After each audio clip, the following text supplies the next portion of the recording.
if you have the following players, it might be time to panic. Oh boy. It might be time to hit that GG's button because we are heavily concerned about these players. Badaki and I are going to go back and forth, 6 players in total, and tell you why we are extremely panicking and what we are planning to do with said players. But the first player that Badaki and I think are on 2 different sides here based off the video that you released today when we're recording this video. I am 100,000% panicking on Justin Fields. I love Justin Fields. Badaki loves Justin Fields. Clearly, when he plays and he starts for an NFL team in fantasy football, he's an absolute star. Right. I have him ranked as my quarterback 21. Keep Trade Cut has him ranked as quarterback 25. Flock Fantasy at quarterback 22. Right. Let's talk about the trade, okay? Where is Justin Fields going to go? Where is he going to land? Well, he lands in Pittsburgh. The Steelers get Justin Fields. The Bears get a 6th-round pick that can become a 4th-round pick if Justin plays 51% of the snaps this year. Now, do I believe that this trade is a good indication of the league's belief in Justin Fields? No, I don't. I personally believe that there are quite a few outside factors here that are at play. Those factors being, number one, the Bears played their hand poorly and got caught with their pants down. Yeah, it's very, very simple. Completely agree. Number 2, the Bears had no leverage because of that. Number 3, the Bears could not afford Caleb Williams and Justin Fields in the same locker room after the NFL draft. It just would not have worked for so many reasons, despite some people putting out some fairy tales that Caleb could sit for a year. Come on. Are you serious? And the 4th reason is ultimately the Bears said they did right by Justin, which is why they got, the least amount that we thought they could get. Who knows if that's true or not. But however, the Steelers, regardless of that trade, have a legit reason not to play Justin Fields this year.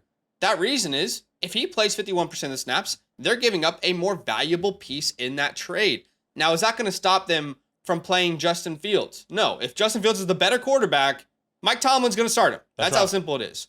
Regardless, even if the Steelers start Justin Fields, historically, it is tough to get on board for me. This is where my real concern lies. This is where my panic begins. When I'm asking you, the viewer, I'm asking you, Badaki, and it's kind of like, I'm asking you, but it's not really an open-ended question, right? Right. When in the last 10 years have we seen a quarterback get traded for a 4th to a 6th-round pick anywhere in there? I'm opening up the horizons, anywhere in there, and they have become a franchise quarterback. When has that happened in the last decade? Well, I actually looked at all the trades in the last decade that happened for a quarterback that were a 4th to 6th-round pick. Last before the Justin Fields trade was Trey Lance. He went to the Niners for a 4th-round pick. Unlucky. Verdict is still out, but clearly Trey Lance lost a ton of value. And yeah, if you didn't sell him before the trade, unlucky. Yeah. July 6, 2022, Baker Mayfield gets traded to the Panthers from the Browns. They get a 5th-round pick that could have turned into a 4th. Now, did Baker Mayfield work out in Carolina? No. He actually went to Los Angeles, and then he went to the Bucs. Yeah. Okay. April 28th, 2021.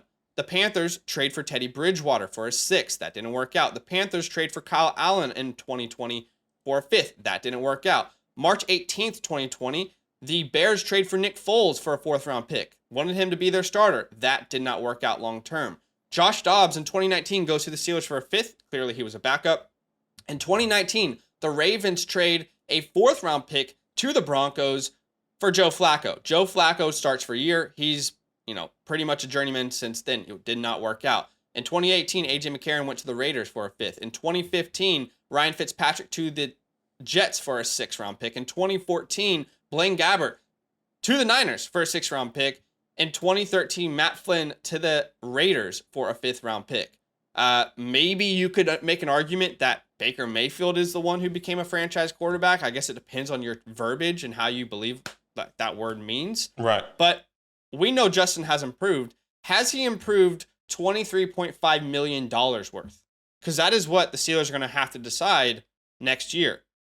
They're going to have to pick up his 5th-year option. But if they don't play him, they might not see exactly who he is in their offense. But if they play him, they're also going to lose value in their draft pick. So it's this non-ending dilemma. Right. At the end of the day, I love Justin Fields, but there is no scenario unless I am completely rebuilding where I feel super comfortable having him on my team. So what do we do? That's the question. What do we do now then? Well, clearly, I'm telling you this as someone who has Justin Fields. Last year, this time, I owned 5 shares of Justin Fields. I sold 3 in season, and I have 2. On those final 2 teams, I am telling you right now, there is no trade out there where you are getting good value for Justin Fields. It's just not happening. People are using him as a throw-in and almost disregarding him completely, and I understand why. It's not a fun time to sell him. So, in my experience, if you have Justin Fields, you can't sell him. It's just not worth it right now. What I'm doing is I am actually flipping it on its head, and I'm trying to go out and buy Russell Wilson as an insurance policy. Now, right now in Keep Trade Cut, every trade calculator is going to be a little bit different, but anywhere from the 208 to the 302 can at least get you in the door in a super flex format. Go buy Russell Wilson for a late second, a couple thirds, whatever it's going to take.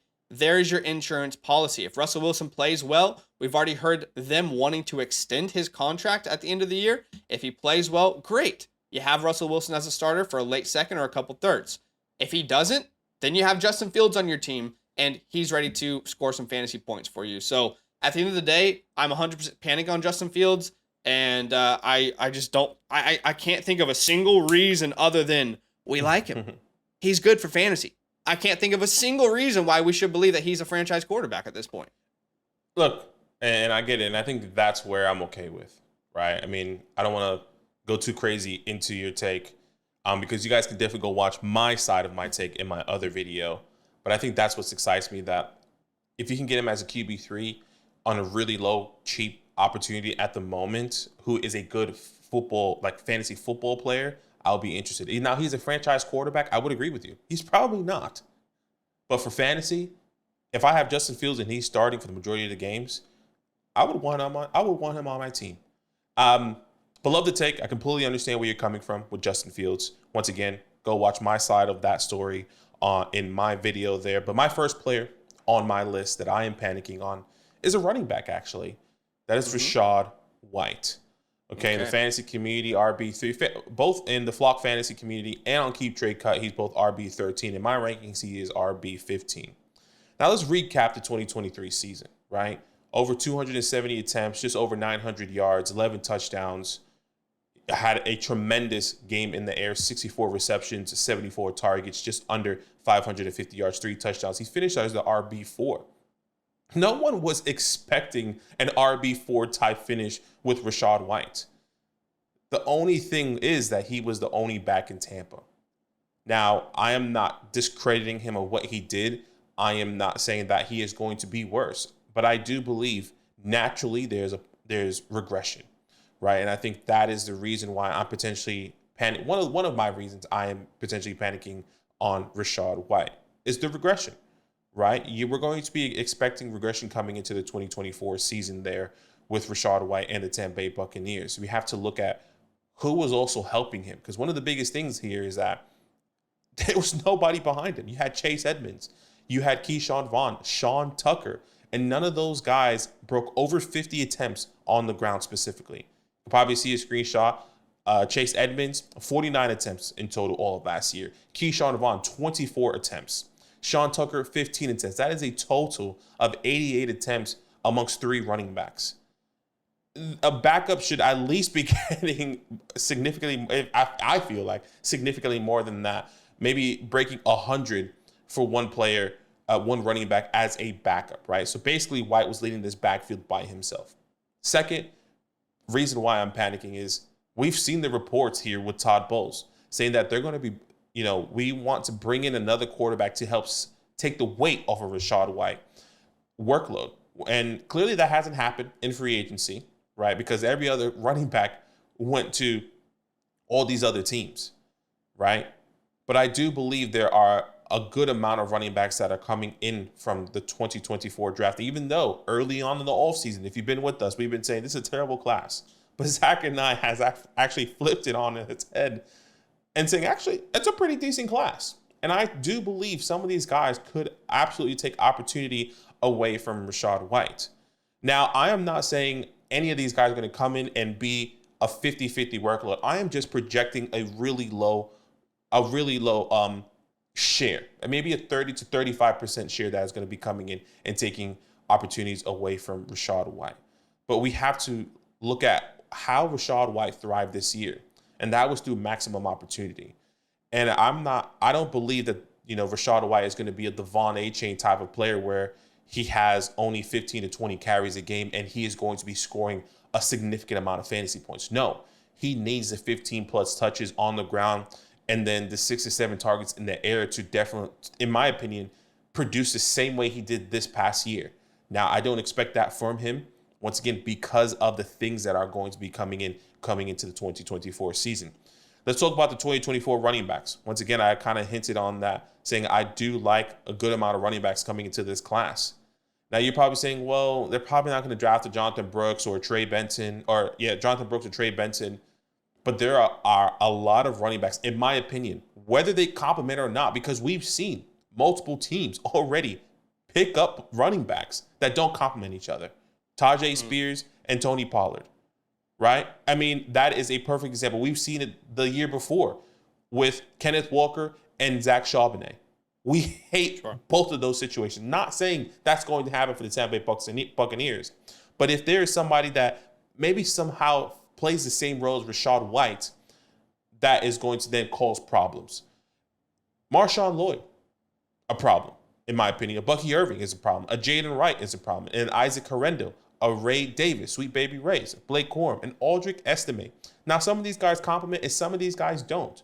But I do believe they take a significant amount of work away from Rachaad White to where he probably won't be a top, in my opinion, top 8 running back as we saw this past year. And I think we saw his absolute ceiling in the 2024 season. So, prepare for possible regression, and maybe you can pivot to somebody that we feel, maybe I feel, I'm not sure how Zach feels about Rachaad White at the moment, but I feel has a really solidified workload and is going to be consistent at least for minimum the 2024 season.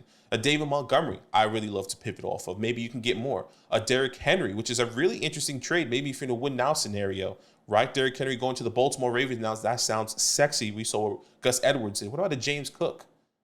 I love James. I'll take him over Rachaad White. And then I'll even throw another name out there, Isaiah Pacheco, a guy who I thought 7th-round draft pick. I was for sure they were going to be drafting another running back in 2023. That didn't happen.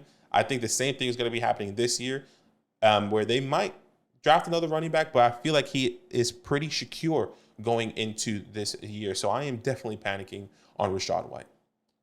Yeah, man. Fantasy points data. Rachaad White had a higher snap percentage than Josh Jacobs, Travis Etienne, Joe Mixon, Bijan Robinson, Austin Eckler, Alvin Kamara, Breece Hall. The only people with a higher snap percentage of their offense, Saquon, CMC, Kyron Williams. That's it. So if they add a name to compete with him, there is reason to believe regression could be on the way. Yeah. All right, we're about to dive into the next player, but just quickly, we wanted to let y'all know if you want your Dynasty team reviewed by us on a live stream, all you need to do is become a Mother Flocker member with the promo code LAND. When you do that, you will unlock everything on your screen, including our 2024 rookie report, our complete rankings, a personalized DM, and obviously that Dynasty team review. If you want to support the show and get some awesome perks in return, that's how you can do it. Let's get back to the next tape. All right, my second player that I'm absolutely panicking on, and I don't have any stock of this player, so maybe it's a little bit unfair for me to say I'm panicking on him because I don't own him, but I just feel like if I did own him, I would be thinking, ooh, the value is going to plummet here quickly if things continue. Right. Stephon Diggs. My wide receiver 29 in my rankings. On Keep Trade Cut, he's a wide receiver 31. He would be higher than that, keep in mind, because the rookies, they imported the rookies. Yeah. In a Flock Fantasy, he's a wide receiver 26. So I am probably the lowest on him of those 3 sites when I would include my rookies in my rankings. His output completely changed when the offensive coordinator changed last year. The Bills fired Ken Dorsey as their offensive coordinator after the loss to Denver in Week 10. They replaced him with Joe Brady, who was the team's OC from a Week 11 onwards. And by the way, he was also extended to be a permanent offensive coordinator this offseason for the team. The Bills were 5-5 under Dorsey after he was fired. Under Joe Brady, the team went 7-2 and clinched the number 2 seed. Why is that important? I'm telling you it's important because the offense changed And Diggs was a less important piece of that offense, and it was successful. They were 7-2, one of the league's best records in that time span, 7-1 in the regular season. After Brady took over, Diggs' fantasy output completely shrank overnight. I want to show you those two offensive coordinators and what it meant for Diggs' output from weeks 1 to 10. Remember, under Ken Dorsey. From weeks 11 to 18, under Joe Brady. From weeks 1 to 10, he was 9th in the league in targets, averaging 10.2 per game. From weeks 11 to 18, he was averaging 8.3 targets per game, 16th. Almost 2 targets per game less. Almost 2 targets per game less. Right. His receptions, under Ken Dorsey, 7.3 per game. Under Joe Brady, 4.9. Receiving yards per game, almost shrink in half, 86 to 45. His receiving touchdown percentage, 14%. 14% of the games he played under Joe Brady, he caught a touchdown. 14%. His games with 20 plus receiving yards, as in like a reception that went for more than 20 yards. Right. We love how Diggs was stretching the field all this time in Buffalo. 16 from weeks 1 to 10, only 3 receptions of 20 or more yards under Joe Brady. His fantasy points per game from weeks 1 to 10, wide receiver 7 on a per game basis, averaging over 20 points per game. From weeks 11 to 18, wide receiver 45, averaging 10 points per game. And his fantasy finish in those time spans, the wide receiver 4, then the change happens, the wide receiver 42. Huge changes. Now the targets are still there, but that's literally it. And the targets still went down. Under Joe Brady, Stephon Diggs averaged less points per game. Are you ready for this? Some people get so angry when I do this. That's so unfair. That's so unfair. Why? It's a per game metric I'm showing you. On a per game basis, under Joe Brady, Diggs had less points per game than Josh Palmer, Be careful. Demarcus Robinson, Wan'Dale Robinson, Bo Melton, Dontavion Wicks, and Darius Slayton. Okay? The wide receiver cliff, the next thing we'll talk about, the wide receiver cliff waits for no man, and it's starting to approach. I'm not saying it's here, but you can see it in the distance. If you squint your eyes. Oh. Wait, what is that? Oh, that's coming. That's coming. What is that? It's coming. If it's in eye vision, it's there. Stephon just hit the 30-year-old mark. That doesn't mean he's dead, but it does mean we might need to lower our expectations, especially after having his worst season in Buffalo. His worst season as a Buffalo Bill from 2020 to present in receiving yards, yards per reception, air yards, and fantasy points per game. If Diggs leaves Buffalo, are we sure his situation gets better? Because we keep hearing about how they could, keyword, could trade him away. How do we know he's going to a better landing spot? Well, let's look at some of those big wide receivers that were traded this offseason. The 2 biggest wide receiver trades this offseason, Keenan Allen to the Bears, Deontay Johnson to the Panthers. I think you can make an argument that's 50-50. I'm not going to say, like, people don't believe Keenan's in a better spot in his career to win games, but is anyone here really going to draft Keenan Allen higher for being on the Bears behind DJ Moore, or at minimum equal with DJ Moore in target share, Right. rather than on the Chargers with Justin Herbert, clearly his number 1 weapon? I think we could all agree that's a worse situation for him. Deontay goes to the Panthers. We're excited about that because he can separate and there's going to be volume. It's a crapshoot, but there's a ton of uncertainty. So we love Diggs. Why do we love Diggs in the last 5 years? We have been obsessed with him because of the amount of targets he has seen since joining the Buffalo Bills. In the last 5 years, only Devontae Adams had more targets in the league. Sheesh. Diggs had more than Tyreek, more than Keenan, more than Cooper Kupp. What if he doesn't get that volume and goes to a bad quarterback at his next destination? What if that happens?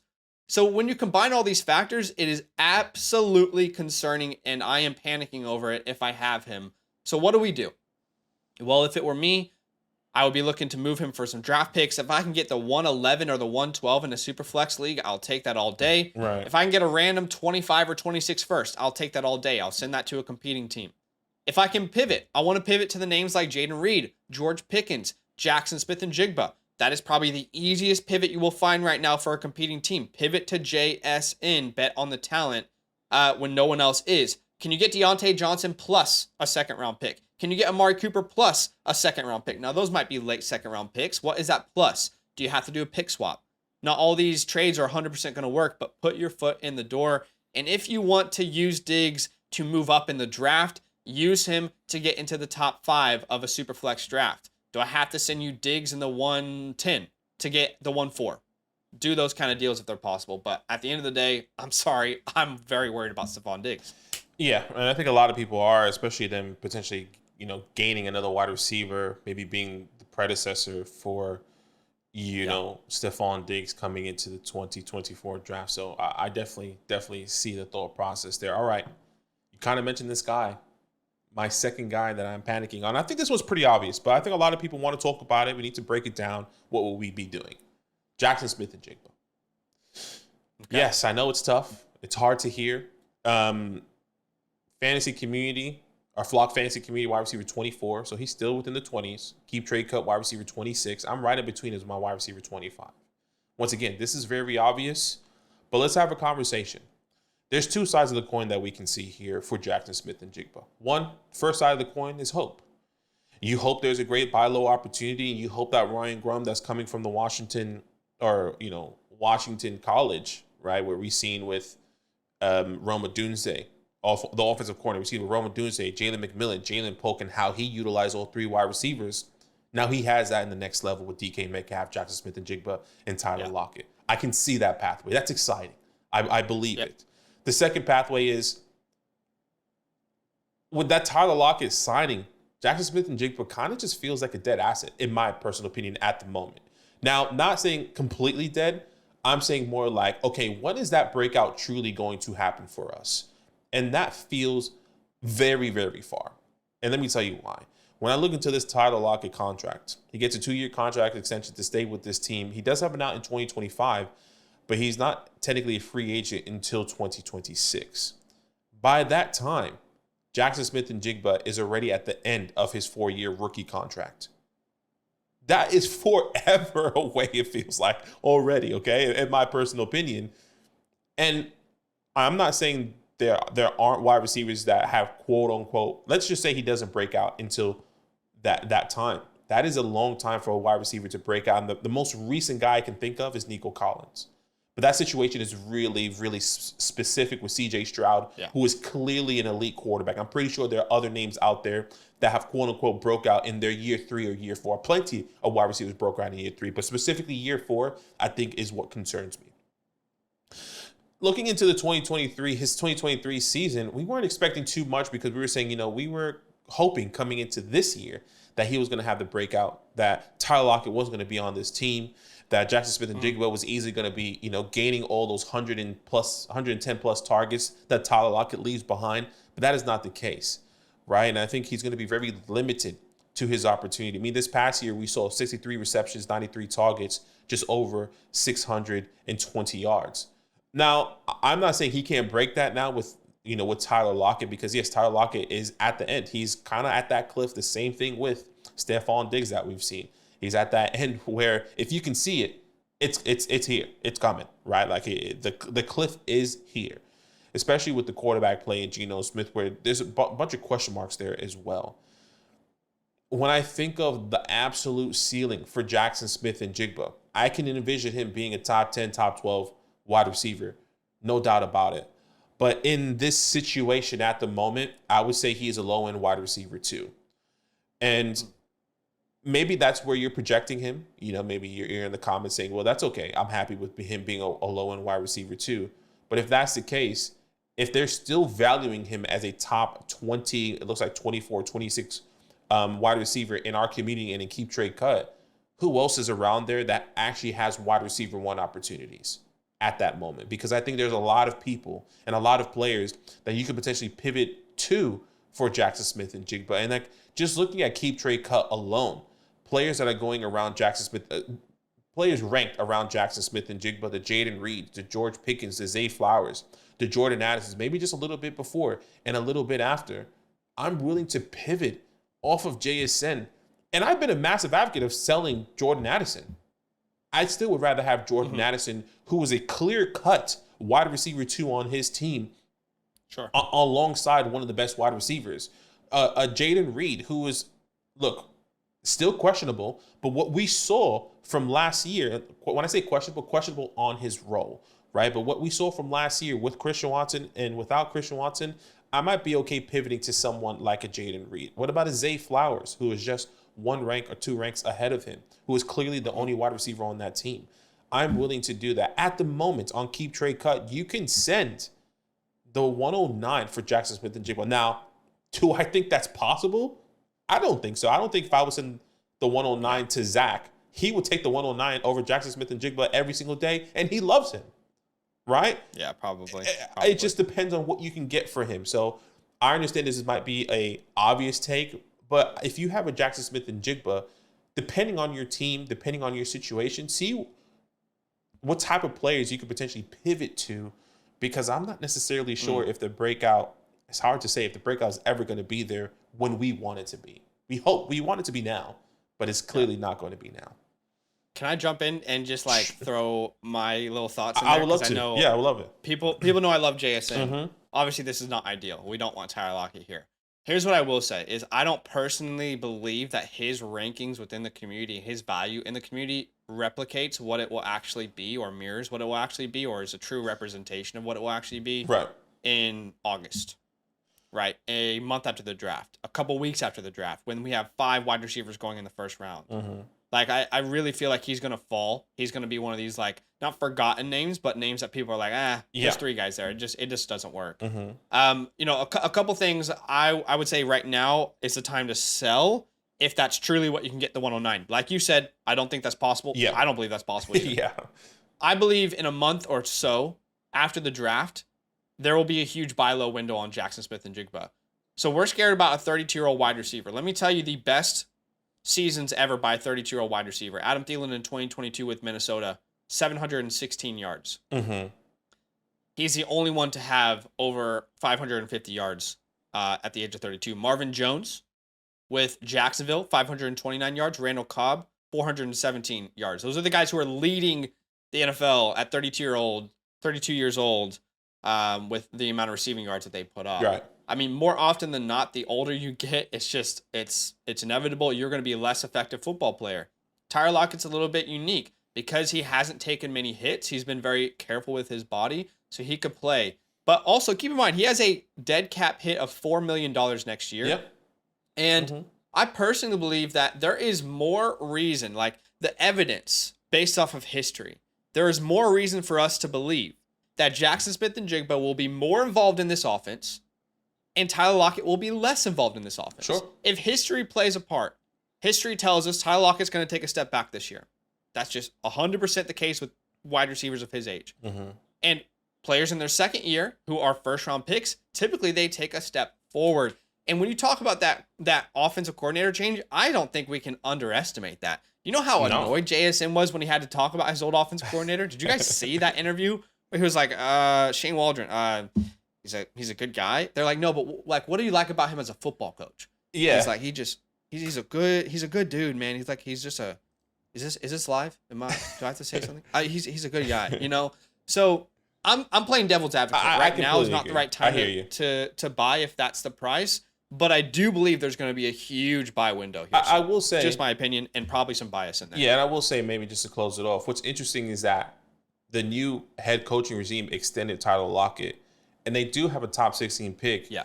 And I'm interested to see if the Seahawks actually draft another wide receiver, knowing where Lockett's at. I think there's... Catch me dead if they do that. I promise you that's not happening. Yeah, and I would agree with you, but like, why would you keep Tyler Lockett knowing that you could potentially have a phenomenal draft pick in this great class of wide receivers? You know why you keep him? Because his base salary is $4.5 million this year. True. So, and in signing bonus is 7.8. So in the market, that's why you keep him, I think.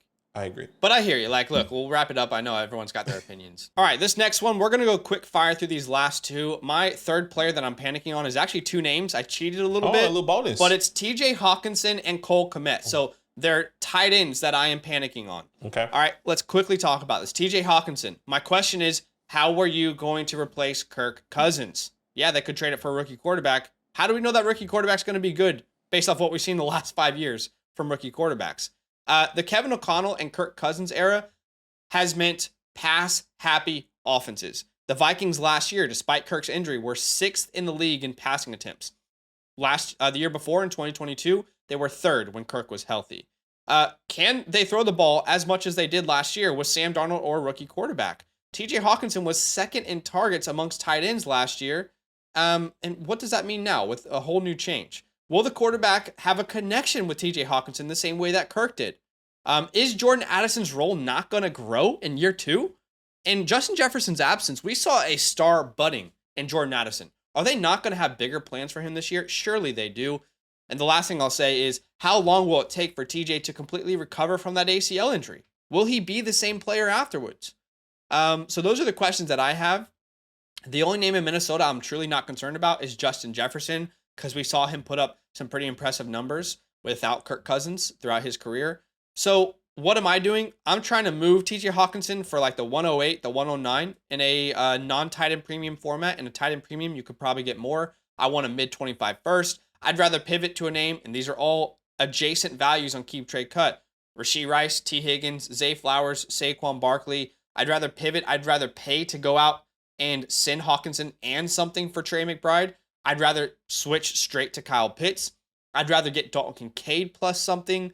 Those are the kind of deals I'm trying to pivot off of. As far as Cole Kmet, how can he be successful with the weapons around him and a rookie quarterback? This team has completely changed this year in Chicago. Last year, it was DJ Moore, it was an injured Darnell Mooney, and a Velus Jones. That's who he was competing with for target share.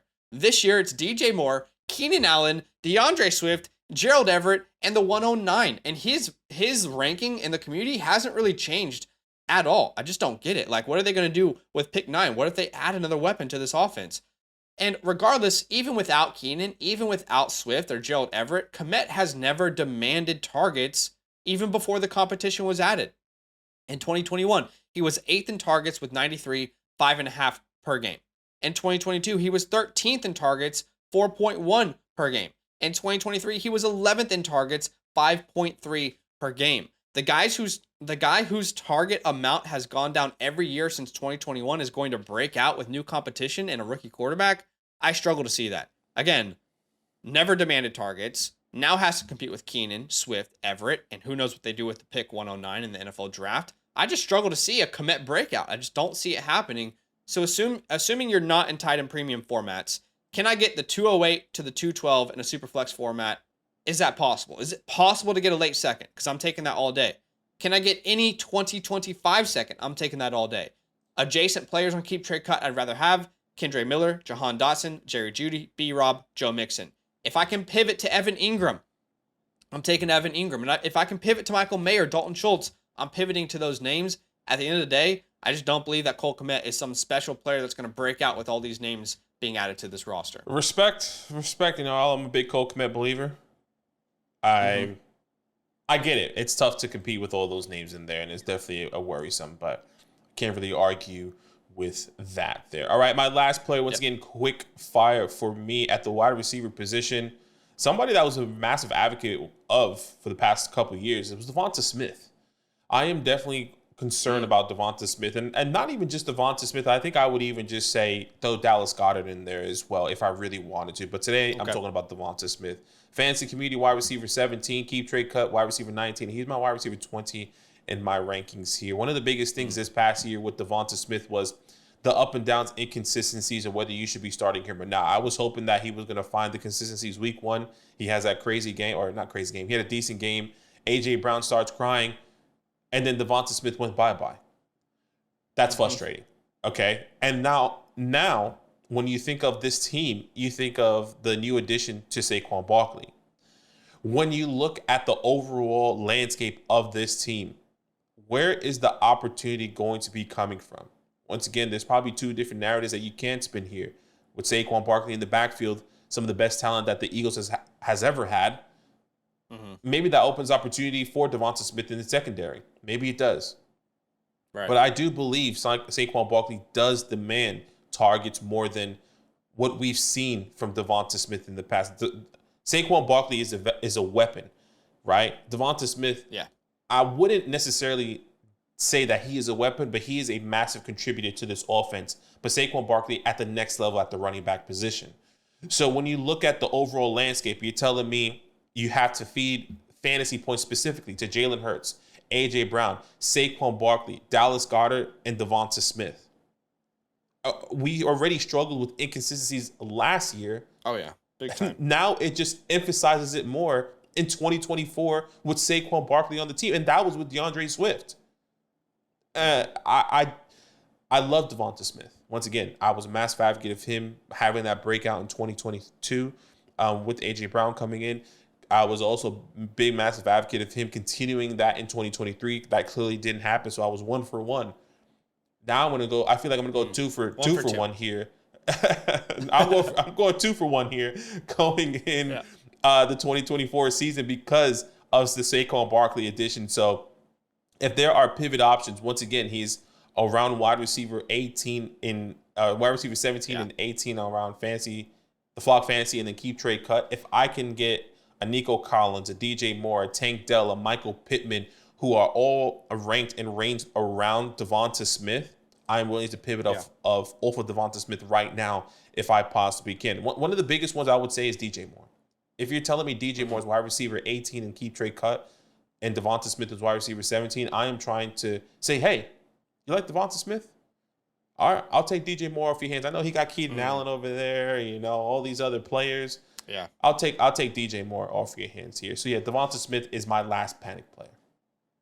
Yeah, the funny part, you and I will back DJ Moore. It's funny because when we started this channel a couple of years ago, we were anti-DJ Moore because his price was like wide receiver 12 and he hadn't done anything yet. And then last year, we were the biggest DJ Moore guys. And he goes out and has a career year, and still people don't value him. It's funny because Devonta Smith, why would Devonta Smith be higher? They're both first-round picks. It's because of the perceived age. Devonta Smith is 25.3 years old. DJ Moore is 26.9. There's less than a 2-year gap between these two players, and one of them is giving you a very huge difference in fantasy points last year. But anyway, that is it for today. We appreciate y'all. Do us a favor, smash that like button. Simple way for you to help support the show. We'll see you soon. All love. Now that those idiots are done talking, who needs some rankings? Hell yeah, I need some rankings. Then use promo code LAND, LAND, for 30% off any membership at flockfantasy.com. Oh. It's so easy. Even your grandma could scan that QR code right there.